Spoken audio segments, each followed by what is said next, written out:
नमस्कार दोस्तों, परिषदी गुरु चैनल में आप सभी लोगों का एक बार फिर से स्वागत है। और कैसे हैं दोस्तों? आइए आज हम लोग औसत के बारे में अध्ययन करते हैं। आज हम लोग सीखेंगे कैसे औसत निकाला जाता है। तो सबसे पहले दोस्तों कि औसत होता क्या है। औसत क्या है? किसी संख्या जो दिया गया है यानी दिए गए संख्याओं के परिमाणों को योग में जब परिमाणों की संख्या से भाग दिया जाता है तो उस संख्या का औसत प्राप्त होता है।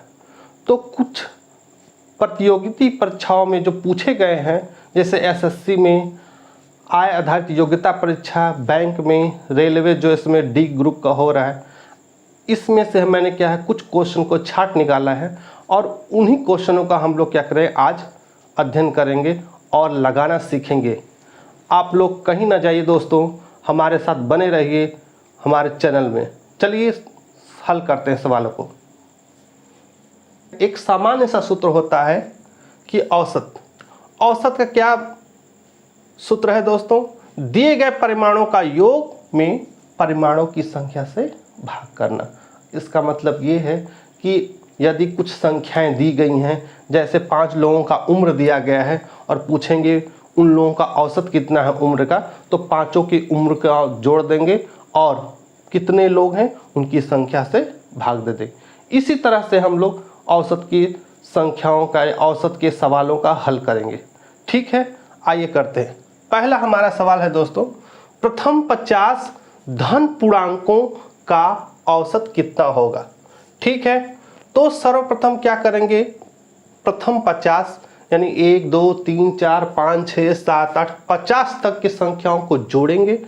फिर उसके बाद ये जो 50 संख्या है इससे भाग करेंगे, उसके बाद हमारा औसत प्राप्त हो जाएगा।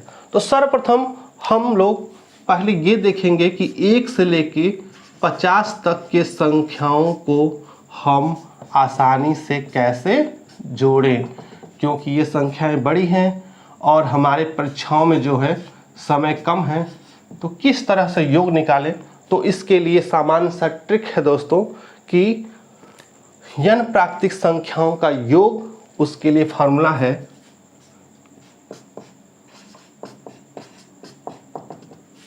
n प्राकृतिक संख्याओं को जोड़ेंगे तो उसका मान आएगा 1/2 n into n plus 1।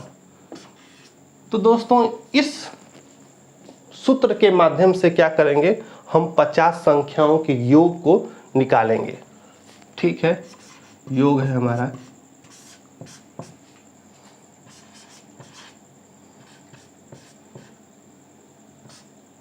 50 गुणते 50 plus 1/2।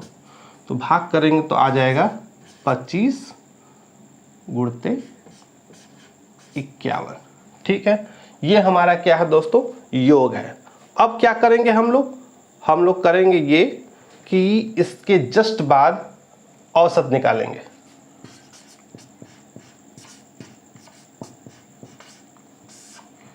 औसत का फार्मूला हमने लिख दिया है बच्चों।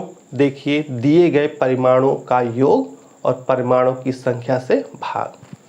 तो हमारा योग कितना आया है, 25 गुणते 51 और हमारी संख्या कितनी दी गई है, 50। तो हम 50 से क्या करेंगे, भाग कर देंगे। तो 25 एकम 25, 25 दूना 50। अब क्या हुआ, 51/2। ठीक है, 51/2। अब 51 में 2 से भाग कर देंगे तो हो जाएगा 25 दूना 50 और 1 कटेगा तो 2 बचे 10। ठीक है, इस तरह से हम लोग क्या करेंगे, संख्याओं का औसत निकालेंगे। इससे भी एक शॉर्ट तरीका है जिससे डायरेक्ट हम लोग क्या करेंगे, संख्याओं का औसत निकाल सकते हैं।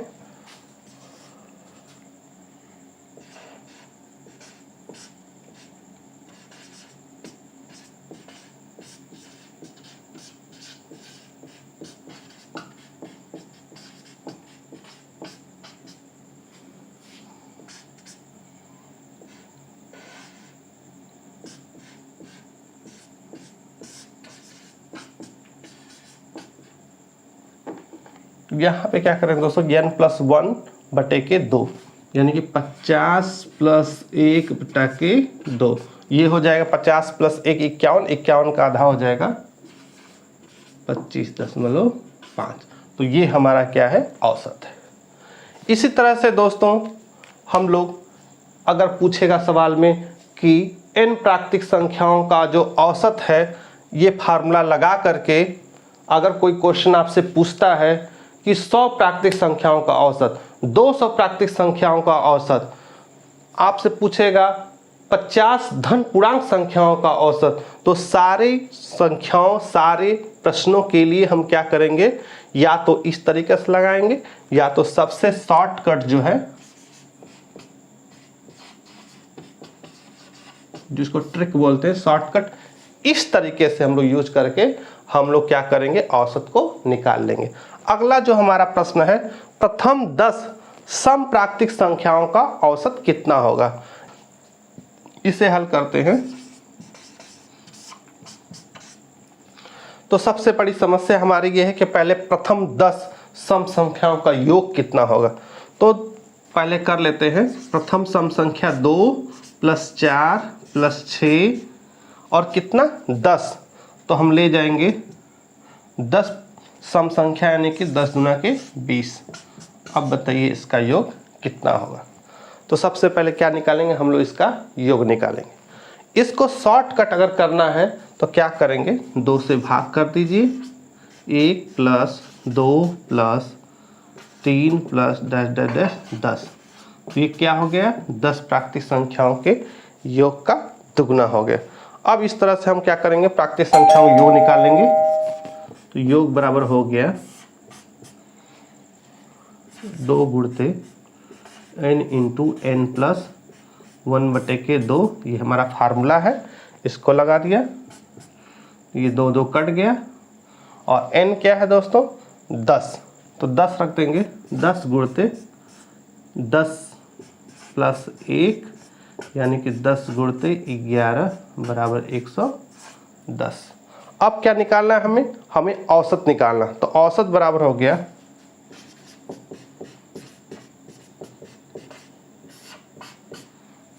हमारे पास जो है 10 सम प्राकृतिक संख्या, तो हमको जो है संख्याएं पता है 10 हैं और योग हमको पता है 110, तो भाग कर देंगे, तो हमारा औसत आ गया 11। दोस्तों हमारे इस सवाल को एक और ट्रिक से, जो कि सीधे सीधे औसत बताएगा सम संख्याओं के योग का या प्राकृतिक सम संख्याओं के योग का, उसके लिए एक और ट्रिक है। सीधे सीधे सम संख्याओं का औसत बराबर हो जाएगा n + 1, यानी 10 + 1 = 11। यह सभी सम संख्याओं के लिए प्रयुक्त है। आगे के सवाल को चलिए हल करते हैं। अगला सवाल हल करते हैं। 100 तक की सभी विषम प्राकृतिक संख्याओं का औसत कितना होगा, ये पूछा है एसएससी 2009 में।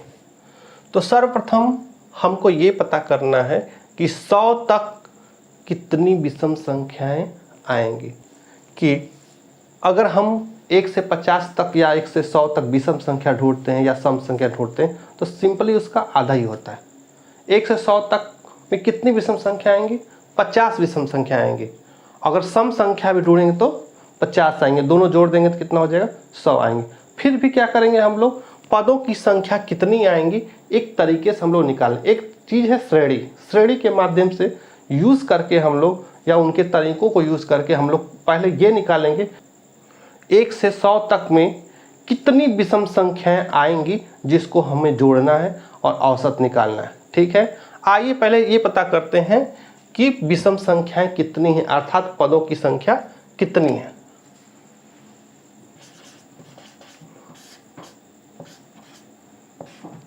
एक + 3 + 5 + 7 इस तरह से ये जाएंगी कम से कम 99 तक। और 1 से लेकर 99 तक संख्याओं को हम लोग क्या करेंगे, जोड़ेंगे और योग कितना होगा। तो दोस्तों विषम संख्याओं के लिए हमारे पास एक फार्मूला है। तो विषम संख्याओं के योग के फार्मूले को यूज़ करके हम क्या करेंगे, विषम पदों की संख्या को निकाल सकते हैं। लेकिन सर्वप्रथम हमें निकालना है कि आखिर पद कितने हैं। तो पदों की संख्या निकालने के लिए ये जो पद है n, उसकी संख्या निकालने के लिए एक तरीका यूज़ करते हैं श्रेणी का। इसमें क्या होता है, फार्मूला है nवां पद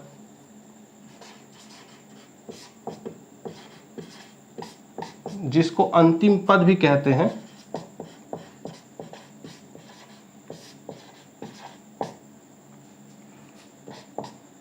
बराबर होता है a plus n-1 into D.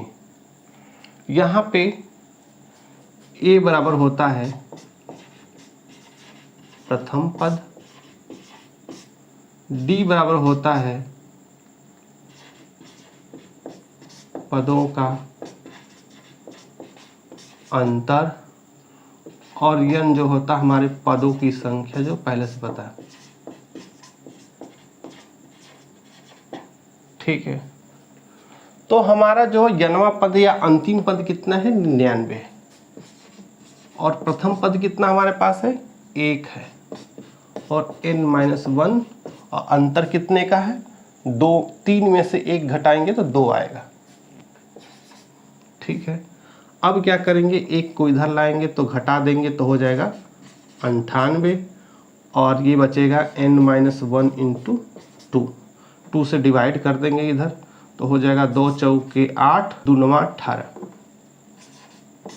अब इधर हो गया n-1, ये -1 इधर आ जाएगा तो हो जाएगा 50, n बराबर 50। यानी हमारे पदों की संख्या कितनी निकली, 50 निकली। ठीक है, तो अब क्या करेंगे, हम 50 पदों का योग निकालेंगे। ठीक है, निकालते हैं। सूत्र है n विषम पदों का योग। विषम पदों के योग के लिए हम लोग फार्मूला n² अपनाएंगे। n² क्या होता है, विषम पदों का योग होता है। और हमने चूंकि n क्या पदों की संख्या हमने निकाल लिया है, तो n पदों का योग जो हो जाएगा, यानी कि इसमें 50 पद आएंगे विषम, तो 50 पदों का योग जो हो गया 50 का स्क्वायर हो जाएगा 2500, और हमारा जो औसत हो जाएगा, औसत बराबर क्या होता है, औसत बराबर किसी दिए हुए आंकड़े या संख्याओं के परिमाणों का योग बटे परिमाणों की संख्या। तो हमारा जो योग आया है 2500 आया है, और 1 से लेके 100 तक में जो पद आएंगे विषम वो कितने आएंगे, 50 आएंगे। तो 50 से हम भाग दे देंगे, कट जाएगा 50 25, कितना आएगा 50। आंसर हमारा कितना है, औसत आया 50। इसके लिए दोस्तों एक ट्रिक है,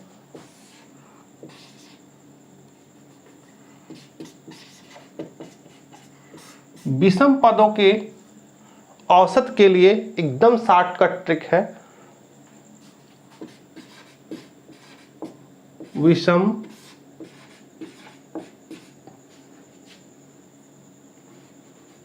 संख्याओं का औसत होता है उनके पदों की संख्या के बराबर। विषम संख्याओं का औसत उनके पदों की संख्या के बराबर हो। पद कितने आए थे, 50, तो औसत भी आएगा उसका 50। ठीक है, आइए अगला सवाल हल करते हैं। 3 के प्रथम 5 गुणजों का औसत कितना होगा। कि 3 के प्रथम 5 गुणजों का औसत निकालेंगे। रेलवे में 2009 और एसएससी में 2010 में पूछा गया है। तो सर्वप्रथम 3 के 5 गुणज को लिखते हैं। 3, 6, 9, 12, 15, 1 2 3 4 5, ये हमारे 5 गुणज हो गए। अब हम क्या करेंगे, इनका योग निकालेंगे। जब योग निकालेंगे तभी हम औसत निकालेंगे। तो आइए योग निकालते हैं।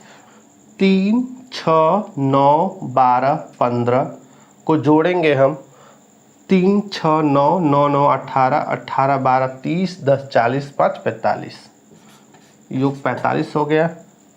और पदों की संख्या ऑलरेडी 5 गुणज है तो 5 हो गया। औसत होगा हमारा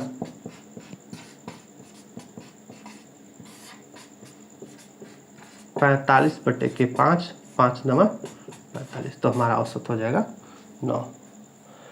कहीं जाइएगा नहीं दोस्तों, और भी हम जो है चाल से संबंधित और आयु से संबंधित ढेर सारे औसत के प्रश्नों को हल करेंगे और भी आगे इंटरेस्टिंग होने वाला है। हमारा अगला सवाल है, प्रथम 10 प्राकृतिक संख्याओं के वर्गों का औसत कितना होगा। इस बार क्या करेंगे दोस्तों, हम संख्याओं के वर्ग को जोड़ेंगे। कितना, प्रथम 10, यानी 1 का वर्ग, 2 का वर्ग, 3 का वर्ग, 4 का वर्ग, 5 का वर्ग, 6 का वर्ग, 7 का वर्ग, 8 का वर्ग, 9 का वर्ग और 10 का, पूरे 10 तक के वर्गों को जोड़ेंगे और 10 जो कि हमारी संख्या पद दी हुई है उससे भाग करेंगे। तो सर्वप्रथम संख्याओं के वर्गों के योग का फार्मूला जो होगा उसको यूज करेंगे। आइए करते हैं। तो हमारा जो सूत्र है, 1 का स्क्वायर, 2 का स्क्वायर, 3 का स्क्वायर, 4 का स्क्वायर, 5 का स्क्वायर, डैश n का स्क्वायर। उसके लिए फार्मूला है n into n plus 1 into 2n plus 1 बटे के 6। ये है n पदों के वर्गों का योग का फार्मूला। दोस्तों पद की संख्या भी हमारी मान ले n है, तो n से अगर भाग दे दें तो हमारा क्या निकलेगा, औसत। तो सीधे सीधे औसत का सूत्र निकलेगा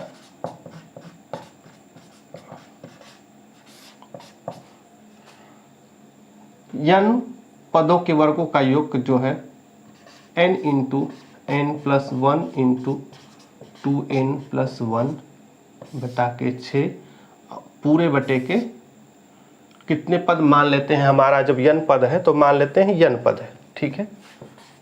और n से n कट गया तो सीधे सीधे जो हमारा औसत निकलेगा n प्लस 1 2n प्लस 1 बटे के 6। ये जो है हमारा n पदों के वर्गों के योग का औसत है। और सीधे सीधे हमारा निकल जाएगा, हमारे यहाँ 10 पद है तो n बराबर मान लेते 10, क्योंकि n 10 दिया हुआ है।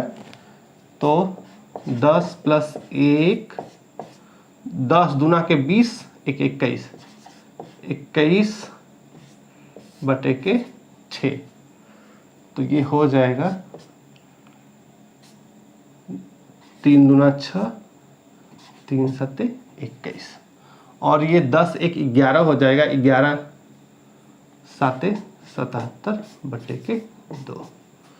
तो ये 2 3 6, 2 8 16, 2 5 10। इस तरह से जो हमारा औसत है 38.5। आगे चलते हैं दोस्तों। हमारा जो अगला सवाल है, 25a प्लस 25b बराबर 115 हो तो a और b का औसत कितना होगा। a और b दो ही पद हैं दोस्तों, तो हमारा जो पदों की संख्या हो गई 2, इनका औसत a प्लस b बटे 2। तो हमें क्या निकालना है, a प्लस b बटा 2, इसी का मान निकालना है। आइए इससे हल करते हैं। ये हो गया हमारा 25a प्लस 25b। तो हम क्या करते हैं, सबसे पहले 25 को उभयनिष्ठ लेते हैं या कॉमन लेते हैं। तो क्या बचेगा, हमारा a प्लस b बचेगा और इधर 115 ऑलरेडी है। अब क्या करते हैं, इस 25 से हम भाग दे देंगे, ठीक है। तो हो जाएगा a प्लस b बराबर 115 बटे के 25, ठीक है। अब क्या करेंगे, 2 से दोनों पक्षों में भाग कर देंगे तो ये हो जाएगा a प्लस b बटा के 2। तो इधर क्या हो जाएगा, 115 बटा 2 गुणते 25। ठीक है। अब क्या करें, 5 से भाग देंगे, 25, 5 दूना 10, 5 तियां 15, ठीक है। अब ये हो गया 23 बटा 5 दूना 10, 10 से भाग करेंगे, 10 का स्थान पर लगेगा 2.3। तो ये हमारा दोस्तों A प्लस B का औसत हो गया 2.3। ये बैंक पीओ परीक्षा 2009 में पूछा हुआ था। आइए अगला सवाल करते हैं। ये है 3 लड़कों की औसत आयु 16 वर्ष है। यदि उनकी आयु का अनुपात 4:5:7 हो तो सबसे छोटे लड़के की आयु कितनी होगी। ऐसे सवालों में क्या करेंगे दोस्तों, 3 लड़के ऑलरेडी दिए हुए हैं, उनका औसत आयु दिया हुआ है, अगर गुणा कर दें औसत आयु में 3 लड़कों का 16 3 48, ये हो जाएगा उनके आयु का योग। उनके आयु का योग निकल जाएगा तो इस अनुपात के रेशियो से हम लोग लगा सकते हैं। ठीक है, आइए करते हैं हल।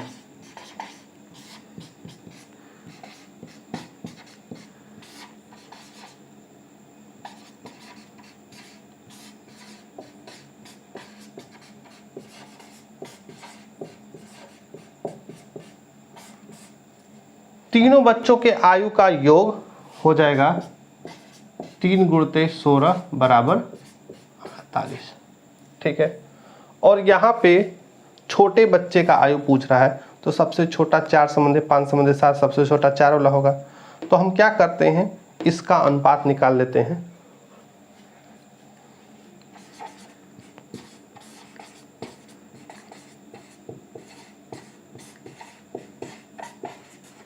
छोटे लड़के की आयु बराबर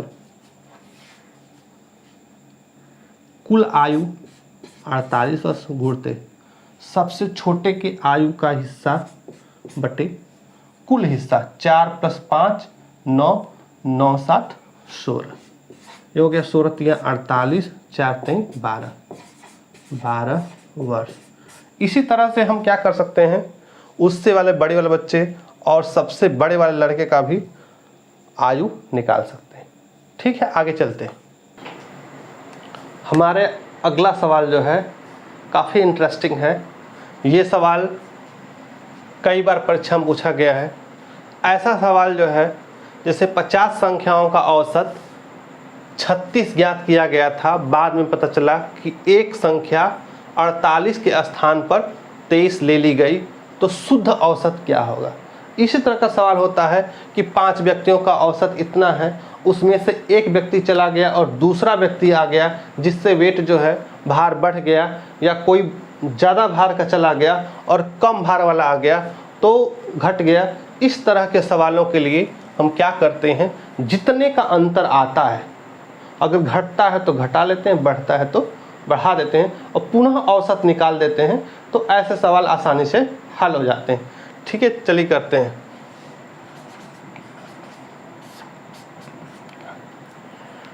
हमारा 50 संख्याओं का औसत कितना है दोस्तों, 36 है। तो कुल योग कितना है,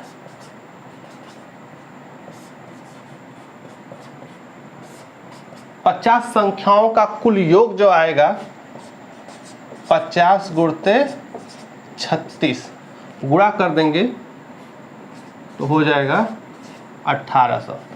5 × 30, 5 × 15, 18। अब क्या करते हैं दोस्तों, ये वो योग है जिसमें 48 जगह 23 हो गया, 48 जगह 23 हो गया। ठीक है, आइए अब सही योग निकालते हैं।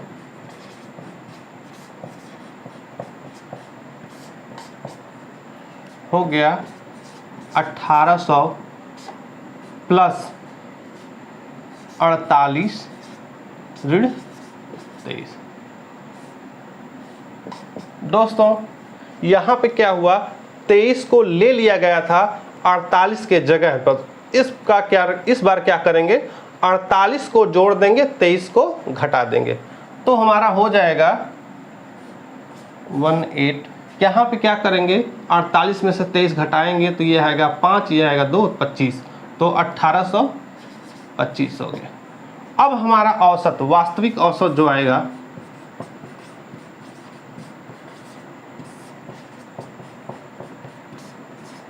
संख्याओं का योग बटे संख्याओं का योग कर देंगे ऊपर और कितनी संख्याएं उसको नीचे लिख देंगे। तो 1825 बटे के हमारी संख्या है 50, 50 से भाग कर देंगे, ठीक है। 5 3 15 कर दिया, बचा 3, 5 6 30, 50 25, ठीक है। और 100 ने दशमलव लगाएं तो 36.5 जो है ये वास्तविक औसत आ गया जो होना चाहिए था, ठीक है। ये हमारा जो है शुद्ध औसत है, ठीक है। अगला सवाल हल करते हैं। एक व्यक्ति कार द्वारा नगर ए से बी 36 किमी प्रति घंटा की चाल से जाता है और 42 किमी प्रति घंटा की चाल से वापस आता है, तो पूरी यात्रा में कार की औसत चाल कितनी है। दोस्तों हमारा जो दूरी है इस सवाल में, जो हमारी दूरी है एक ही है, ए से बी ही जाता है 36 किमी प्रति घंटा की रफ्तार से, और हमारा जो है 42 किमी प्रति घंटा की रफ्तार से उसी दूरी पे आता है, उसी दूरी से जाता है और उसी दूरी से आता है।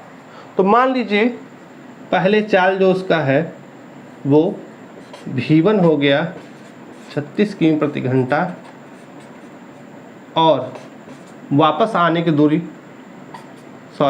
वापस आने का चाल जो है v2 हो गया, यानी कि 42 किमी प्रति घंटा की चाल से।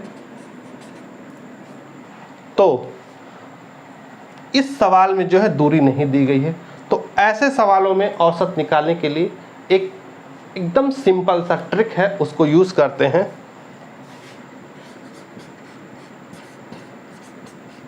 औसत चाल बराबर 2 गुणते जाने का चाल गुणते आने का चाल बटे जाने का चाल धन आने का चाल। यहाँ पे क्या करते हैं, ऊपर गुणा करते हैं, नीचे जोड़ते हैं, 2 से गुणा कर देते हैं, ठीक है। सॉल्व करते हैं।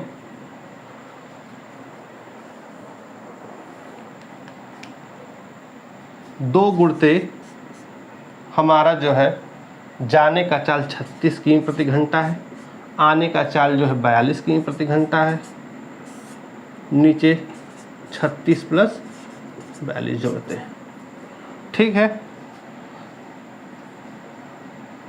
2 गुणते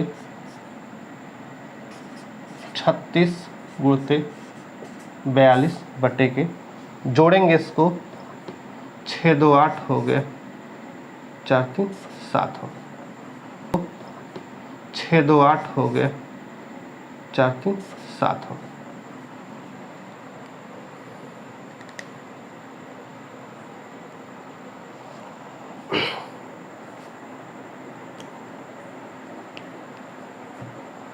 दोस्तों हम इसको जो है सॉल्व कर लेंगे और हमारा जो है सॉल्यूशन आ जाएगा।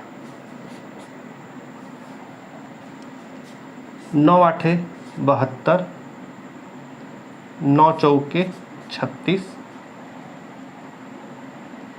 और 4 दूना 8, 2 चौका 8 काट देते हैं, 2 एकम 2, फिर 2 से 4 एकम 4 काट देते हैं, बचे कितना मेरा 42। तो 42 जो हो जाएगा औसत चाल हो जाएगा, ठीक है। ऐसे ही दोस्तों हमारे चैनल पे जो है वीडियो आप देखते रहिए, लाइक और सब्सक्राइब करते रहिए।